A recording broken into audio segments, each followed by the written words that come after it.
امام شافعی رحمہ اللہ سے ایک شخص کی ملاقات۔ امام شافعی رحمہ اللہ سے کسی نے پوچھا کہ آپ نے اللہ کو کیسے پہچانا؟ فرمایا، میں نے شہتوت کے پتے سے پہچانا۔ اس طرح کہ شہتوت کا پتا بکری کھائی ہے تو مینگنیاں نکلنی شروع ہو جاتی ہیں، ہرن کھاتا ہے تو مشک نکلنا شروع ہو جاتا ہے، اب ریشم کا کیڑا کھاتا ہے تو ریشم نکلنا شروع ہو جاتا ہے۔ تو ایک پتا ہے، کہیں مینگنی نکلی، کہیں مشک نکلا، کہیں ریشم نکلا۔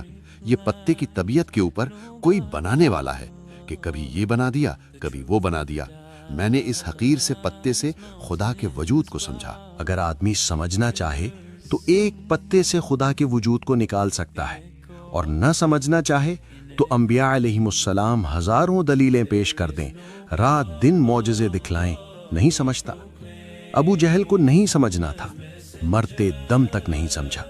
ابو لہب کو نہیں ماننا تھا، آخر تک نہ مانا، اور مان لیا تو صدیق اکبر رضی اللہ عنہ نے، عمر فاروق رضی اللہ عنہ نے۔